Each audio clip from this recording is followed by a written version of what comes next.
It's in its 14th day, leading to potentially a 15th day, but we did hear that Representative Hakeem Jeffries and Speaker Johnson are going to make some type of conference, a joint conference together. That's all the information that we are being told. We see Representative Alma Adams there in the shot, among many other representatives and senators from this state, obviously in solidarity as they give their piece and their side on what they believe in response to this government shutdown is. A lot of talk on the Democratic side has been about health care, those subsidies attached to the ACA health care law that could have gone up, and that really the Democrats wanted to extend a discussion that they would like to have with the Republicans. So I imagine that will be a big part of this.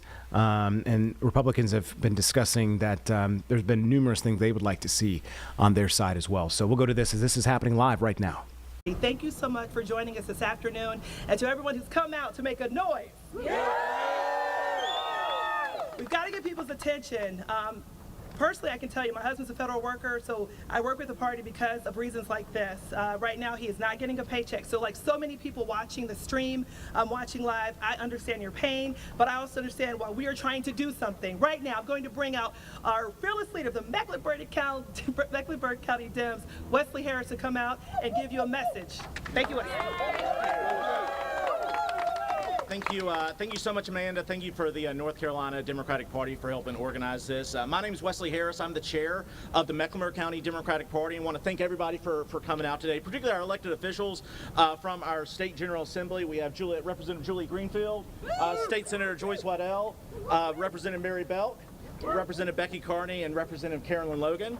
And so thank you all so much for supporting. And of course, Congresswoman Alma Adams, who you'll hear from in a second. Thank you all so much for coming out. As y'all know, they're actually heading back to Raleigh next week to do another blatant power grab by the radical Republicans in Raleigh of trying to take a well-earned congressional seat from the people of North Carolina and give it to their party. But we're here because the federal government is shut down. And the federal government is shut down because Republicans would rather shut down the government than deal with the health care fix that they actually started. And so while families in Charlotte and across North Carolina face this uncertainty, Republicans are simply unwilling to just make sure that people have access to affordable health care that is already in the budget, that has already been in the federal government, and they're choosing to keep the government shut down as a result. They are prioritizing their tax cuts for the wealthiest 1% of Americans than making sure that we have a government that actually works for the people that need the government the most, the people that are truly the backbone of the American economy, of the North Carolina economy. These failed policies are hurting North Carolinians. These same leaders that are championing trade wars, that are raising prices on everyday goods, and then they're trying to take away their healthcare subsidies to make healthcare even more expensive. You cannot blame somebody else for an economic plan that is putting pain on people that you yourself caused. And so while President Trump and the GOP refused to negotiate, this republic was built on compromise. You know how I know that? Because when Joe Biden was president with only 50 senators, we not once had a government shutdown because we knew how to pass some of the most bipartisan legislation that was transformational in our country's history since the New Deal. We know how to come to the table. We know how to compromise. We know how to have a government that actually works for the everyday people. And so the fact that they are simply unwilling to even talk about it, trying to place the blame on the party that does not have the White House, does not have the majority in the House of Representatives, does not have the majority in the Senate, is the height of arrogance. And so the Democratic Party is going to be standing firm for our values. We're going to be standing firm for the people of North Carolina because we know we have to have a government that works for everybody. We have to have a government that invests in our people. We have to have a government that invests in our communities. That is what people are sending our representatives to Raleigh for, sending our representatives to Washington for. And we are tired of the partisan games, and so we are not going to roll over. We are going to only accept a government that actually works for our people. And so this is a call for action. They've done this before. When Trump was elected in 2016, he did the exact same thing. He came out there and was like, let's get rid of Obamacare. They knew it wasn't popular. They tried to do it anyway. They failed because even the Republicans knew it was unpopular, and then they suffered at the ballot box. When you have lost Marjorie Taylor Greene, you know for a fact how far away you've gone from the mainstream and how dangerous your rhetoric and how dangerous your policies are. And so regardless of what happens in these next 2 weeks, you will be damn sure that every single voter in North Carolina coming to the polls, not only for our municipal elections that start tomorrow, but for our midterm elections next year, will be damn sure they know which party is going to be fighting for them. And so I'm going to proud to introduce it to one of our true champions who is fighting for the people of North Carolina and Mecklenburg County and Washington, D.C. every single day, Congresswoman Alma Adams. Thank you, Mr. Chair. Good afternoon, everybody, and thank you for being here, and welcome to the 12th District and the great Queen City. You know, North Carolina Democratic Party Chair Clayton, thank you, and thank you for the party for hosting today. This is the 15th day of the Republican government shutdown. 15 days of harm to North Carolina because Republicans would rather keep the government closed than protect affordable health care for American citizens. That's 15 days that our veterans who serve this country, going without their VA benefits and services like career counseling and transition assistance, and it's 15 days that 110,000 constituents in my district, Social Security recipients, they are experiencing even more delays. And that means that 15 days, 35,000 small businesses in Mecklenburg County their loans will be paused. That's going to hurt their ability to stay open. And still 15 days, Republicans refuse to meet Democrats at the bargaining table to pass a bipartisan bill that will reopen the government and extend affordable care tax premium cuts to people who need it. So let me be clear, folks. No matter how often Republicans repeat those same old tired talking points, extending the ACA tax credits cannot wait. Cannot wait. Because right now, as many as 88,000 of my constituents are expected to receive notices in the mail from their health insurance companies announcing that their premiums will significantly increase without the ACA tax credits.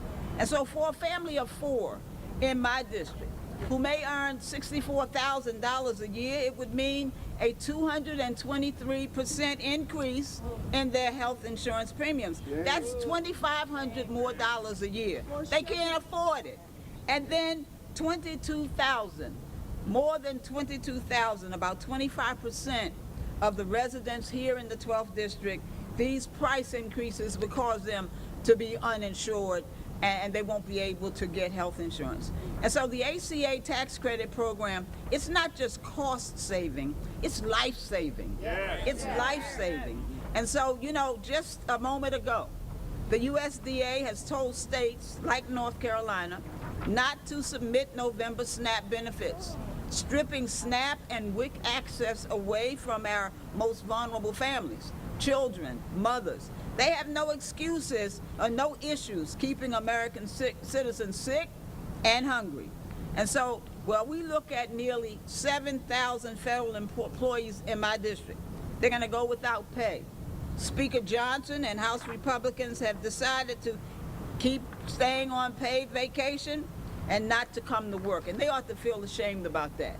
But rather than work across the aisle, they've chosen to endanger the livelihood of our federal workers. Our federal employees are not political bargaining chips.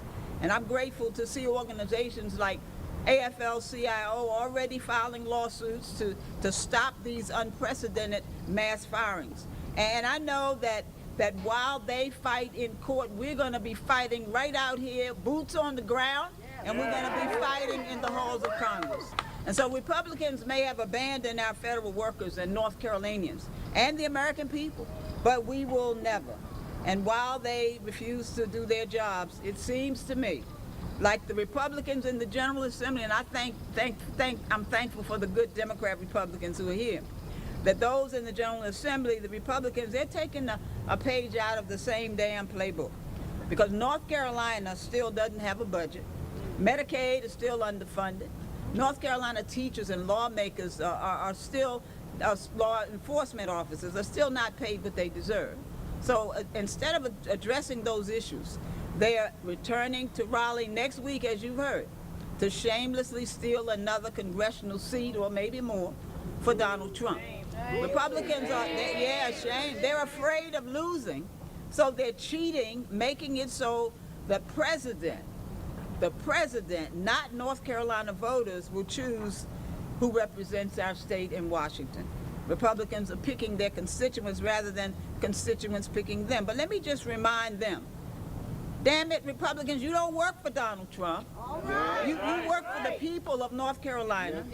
And you need to tell Donald that you don't get to redraw our democracy just to rig the results. And so I want to remind my Republican colleagues that if you don't listen to your constituents now, you'll hear them later at the ballot box.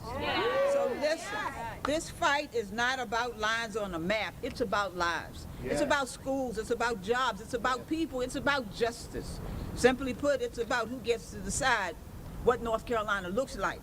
It should be the people. The people are politicians, and I say it's the people. The people get to decide.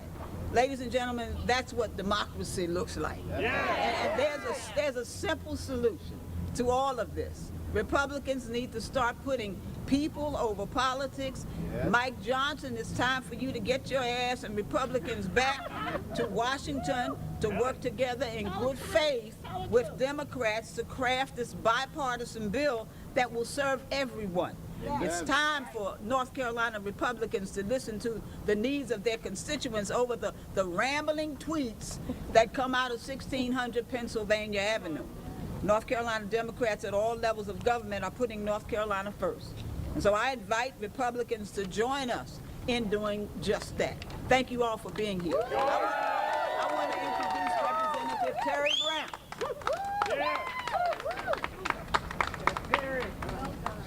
Good afternoon. My name is Representative Terry Brown. I represent House District 92 in Southwest Mecklenburg County. And as Representative Adams just said, we're entering another week of the Republican government shutdown in Washington, D.C. Tomorrow will make this the 5th longest government shutdown in United States history. Let's be clear. This failure falls squarely at the feet of the Republicans, not just in D.C., but in North Carolina as well. Republicans control the United States House of Representatives. Republicans control the United States Senate. Republicans control the White House. And yet, despite this complete unified control of our federal government, they are still refusing to show a modicum of leadership and a responsibility to show our people what they can do for the people of the United States. And here on the state level, it's not better. The Republicans control the North Carolina State House and the North Carolina Senate, and now we are getting ready to go into over 100 days without a state budget, and over a month without fixing our Medicaid reimbursement rates. Let's be clear about one thing. If Republicans wanted to reopen the government and protect the people of this country and the people of this state, they would. But they don't want to. They don't believe in a government that works for the people. They don't believe in a government that works for people that look like the folks behind me right now. They don't want to make people's lives better.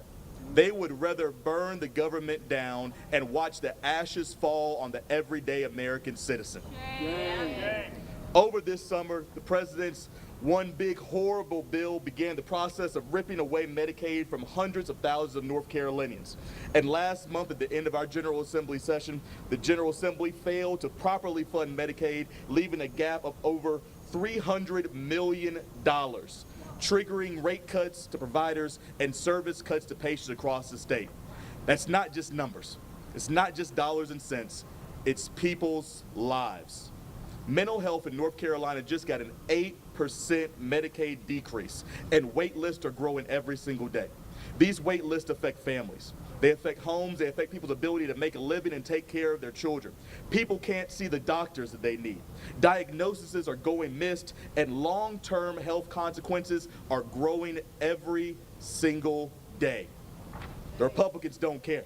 The Republicans shut down the government to prevent working people from having access to affordable health care, and instead of funding health care coverage and making our state healthier, they're doubling down on tax cuts for their wealthy friends. That's not the country and that's not the state that I know we believe in and the state that we deserve. There are 140,000 North Carolinians who are furloughed with no end in sight. That means they don't know how they're going to pay their rent. They don't know how they're going to pay their bills, their mortgage, their utilities, their kids' daycares. They're affected every single day because the radical Republicans in D.C. refuse to show a modicum of leadership.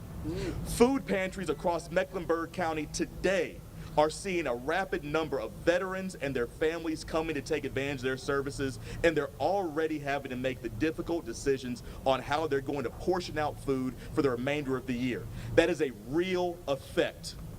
People are leaving the VA hospital and going directly to food pantries. That's not our America. That's not our country. This is an utter failure of leadership. Grocery store prices are skyrocketing. Grandma has to drive hours to get the health care coverage she needs at our rural hospitals. Utility bills are through the roof. All the while, the Republicans in D.C. and Raleigh are only worried about memes and drawing new congressional districts to bolster their numbers. That's not what they should be doing. Republicans need to reopen our government and do the work of the people, not bow down to the White House. They need to get it done now. Now, it is my extreme honor to introduce to you Aaron Soto, who is our neighbor out east in Stanley County. Aaron? Good afternoon, everybody, and thank you for coming. It really means a lot to have so many people here to support us. My name is Aaron Soto, and like Amanda, this is a personal story. For nearly 30 years, I had the honor of serving our country as a federal government executive at USAID, the agency that leads international development and humanitarian assistance. Our mission was to save lives, to fight poverty, and promote democracy all over the world, all in the interest of the American people. But that mission and my own livelihood came to a sudden stop. I retired and started a small business, and after 10 years, by January 2025, I had 3 federal government contracts. Those contracts provided work for 9 other people and countless vendors. Then, just after the new administration took office, those contracts were severed without warning, gone. And it was done in such a cruel and inhumane manner. I had no choice but to let the 9 people working for me, to let them go. Some of them right here in North Carolina. Then, the ripple effect you could see was immediate. In the first weeks, I was in shock. And everywhere I went, whether it was the grocery store, the bank, or the gym, and people would say, "Hi, Aaron, how are you doing?" I'd say, "Awful." And I let them know why, and I let them know who was to blame, the Republicans. Then I had to cancel my contracts with my local accounting firm, with my bookkeeper, with the tax preparer, with the website host, and a lot of other vendors. Next, I did what any family would do, and hundreds of thousands of families are doing this today. I looked at my budget and I started cutting. I started with subscriptions of newspapers. I went to streaming services. Then I went to insurance, my life insurance, my home insurance, my health insurance, and my auto insurance, reducing the premiums and increasing the deductibles. I looked at my grocery bill. I turned down the heat to save on utility bills, and I skipped a visit to the dentist. You start making choices. People across the country are making choices that no one should have to make, not in America. Amen. But here's what they didn't count on. When you take away someone's purpose and their passion and their job, you make them angry. And you give them time. And I am using my time as the newly elected chair of the Stanley County Democratic Party, expanding our party. Thank you. This shutdown isn't just a headline. These are real people's lives. Yes. They're playing with our lives. It's heartbreaking. It's also an awakening. The American people are waking up to the cruelty, chaos, and corruption of this administration, and we will not stand for it. Right. We will not stand for it. The Republicans need to rehire federal employees, pass a budget that preserves health care, and let them get to work for the American people again. End the shutdown now. So my message to Washington is this. You might have thought you were just cutting contracts or shutting down the government, but what you really did is firing up an army of citizens who believe in public service, who are now going to work to protect and serve our democracy. And if you're sitting out there and you're watching this, I want you to know that you are not alone. My USAID colleagues, they're experts in democracy, logistics, health, and they are putting their skills to work. They're knocking on doors, making phone calls, writing postcards, giving money, raising money, and stepping up their work in pro-democracy organizations. And yes, they're even running for office themselves. And yes, they've offered to come to Stanley County to help me out. So if you're watching this and you're thinking, I want to do something, I ought to do something, consider this your call to action. Vote! Make sure you register to vote, make sure you make a plan to vote, and then execute that plan. Volunteer with your local Democratic Party. Change doesn't happen by itself. If you want change, and you want to change what's happening in Washington right now, elect leaders like Senator Roy Cooper. Leaders who will represent our interest and protect us and our families. Amen. Thank you. And it's my honor to introduce to you Braxton Winston, the North Carolina AFL-CIO. Good afternoon. My name is Braxton Winston, and I'm the president of the North Carolina AFL-CIO. And look, the constituents I represent, they're Democrats, they're Republicans, they're unaffiliated, and everything in between.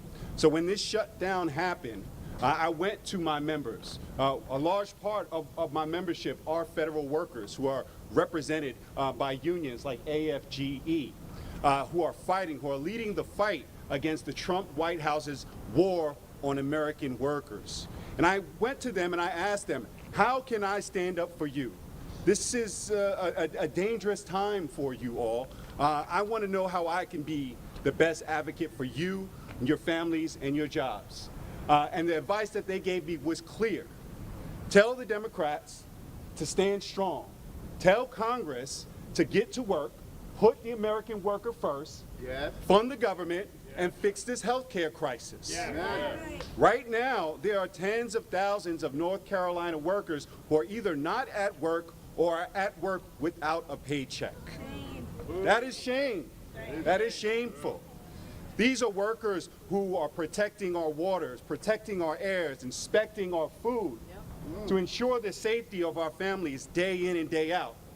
Here in Charlotte, probably the highest concentration of federal workers can be found at the crown jewel of our state's economy, right on the west side, the Charlotte Douglas Airport. Right now, we have air traffic controllers who don't have a full paycheck.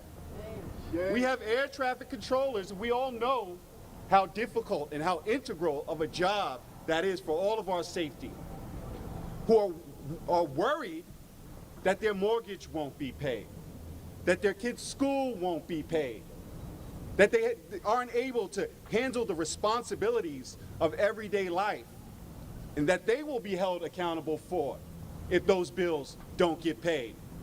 So I don't know about you, but it shouldn't be a partisan issue for us to want our air traffic controllers to be able to concentrate on landing and taking off planes, not whether or not their household budgets are going to make it.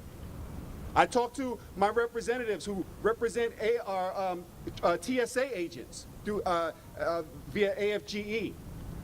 And they told me, yes, go out there and tell folks our people are still on the job and we're going to keep going to work. But it broke my heart. It broke my heart when, as we were saying goodbye, he said, President Winston, we just want to know, is there room at the House of Labor in Raleigh to store food? Because we have to bring in donations for food pantries. Because while our folks are going to work, they can't afford to feed their families. Yay. And our federal workers are suffering from PTSD because they have been squarely in the bullseye of this Trump White House and this war on workers for the past 9 months. They have faced rifts, mass layoffs. They have seen their collective bargaining rights stripped away and then given back. But I'm here to tell you that labor is leading the fight. Just within the past hour, our unions were able to win in federal court to prevent the Trump administration from firing workers during this shutdown. And look, for those in the private sector, we're not safe. Everything that they're doing to our federal workers is a warm-up so that they can focus their energy on private sector workers, especially those who have unions. So our message couldn't be more clear. What we need you to do out there, we need you to reach out to all your congresspeople, both Democrat and Republicans. Tell them to get in a room together. Figure out how to compromise. Put American workers first, fund the government, and fix the health care crisis. Thank you all very much for having us.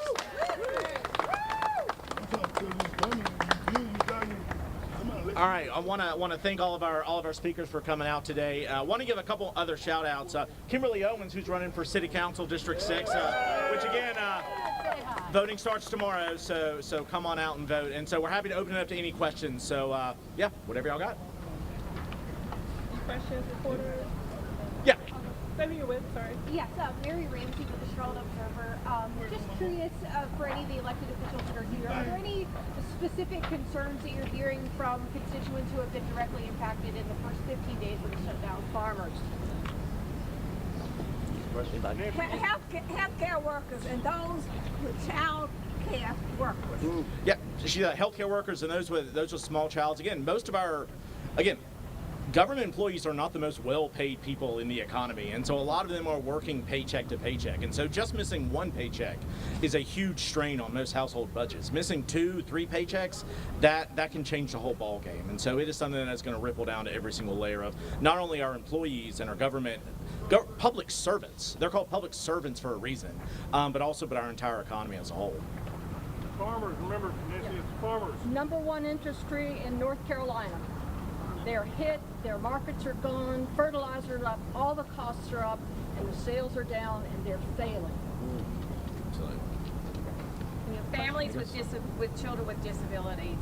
I'm working with 2 families just trying to figure out how to get them some funding because they rely on Medicaid and they rely on Medicaid waivers, and so they're very skewed.